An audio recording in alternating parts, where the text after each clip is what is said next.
Tout avait commencé au Luxembourg il y a exactement 30 ans, grâce à Madame Colette Flèche, qui était notre directrice générale de l'époque. Et je reconnais qu'elle s'est tout de suite enthousiasmée à l'idée que nous avions eue de faire une grande fête pour célébrer la paix, l'unité, la démocratie en Europe. On voulait faire bien sûr une journée très conviviale, mais aussi que les citoyens puissent avoir des informations sur l'Union européenne. Le succès avait été immédiat et d'année en année, l'événement est devenu de plus en plus important. Avec notre chef, Madame Anne Kalteux et son équipe, on a sillonné tout le pays avec le village européen. Et les idées n'ont jamais manqué pour rendre la fête absolument et la journée inoubliable. On a vécu des moments assez glamour, par exemple le match de solidarité avec Zinedine Zidane et d'autres grands footballeurs européens. Mais on a aussi eu beaucoup de moments émouvants. La première fois qu'on accueillait par exemple de nouveaux États membres, ou la première fois qu'on a accueilli les Ukrainiens avec un stand d'information. Mais je pense, à mon avis, que l'évolution la plus éloquente et qui souligne vraiment la portée politique de cette journée, je remercie d'ailleurs chaleureusement M. Xavier Bettel, c'est le jour où le Luxembourg a déclaré le 9 mai jour férié. C'est d'ailleurs le seul État membre qui a ce jour férié. Et ça veut dire qu'officiellement, légalement, on célèbre la paix et l'unité. Et Dieu sait si c'est important aujourd'hui.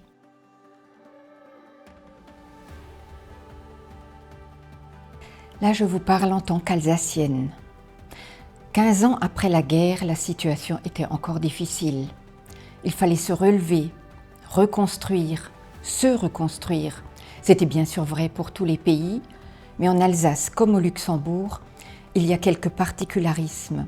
Les malgré nous par exemple, ou comme ma grand-mère qui a changé 4 fois de nationalité. C'est toujours des histoires poignantes, bouleversantes. Et quand j'étais petite, j'ai souvent été très sensible à cette ambiance tendue qui régnait et c'était pas toujours facile. Et tout à coup, c'était comme une explosion. Il y a eu les discours de Robert Schuman, de Pierre Pflimlin, de Louise Weiss, de Jacques Delors, d'une Simone Weil.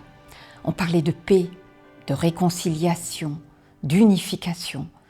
Des mots positifs, constructifs. Il y avait des actes concrets. C'était vraiment extraordinaire et on avait l'impression de enfin pouvoir respirer librement. Les années d'après, tout s'est enchaîné. Il y a eu le marché intérieur, Schengen, les élargissements, le passage à l'euro. Évidemment que tout n'est pas parfait, mais on avait compris l'objectif et que cet objectif, c'était de construire l'Europe ensemble, de se réunir, de débattre, même se disputer, mais autour d'une table et pas avec des armes. Et j'espère que ça continuera ainsi.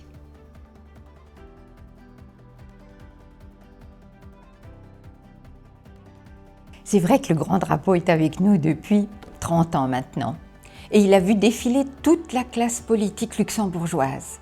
Et je crois qu'il s'est réjoui de chaque nouveau stand que nous avons accueilli au fil des années au village européen.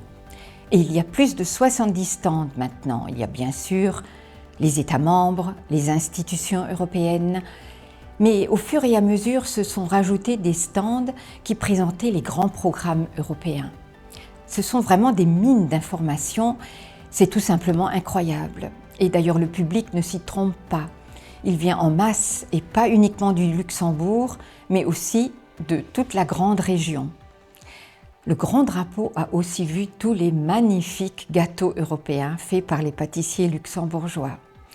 Et l'acte de partage de ce gâteau, ça a toujours été un moment symbolique très fort. Pourquoi ? Parce que ça incarne parfaitement les valeurs d'union, de convivialité et de célébration. Et partager, c'est distribuer ce bonheur.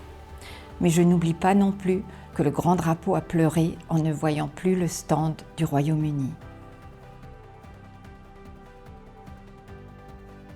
C'est la journée de l'Europe qui est tombée en pleine période de Covid.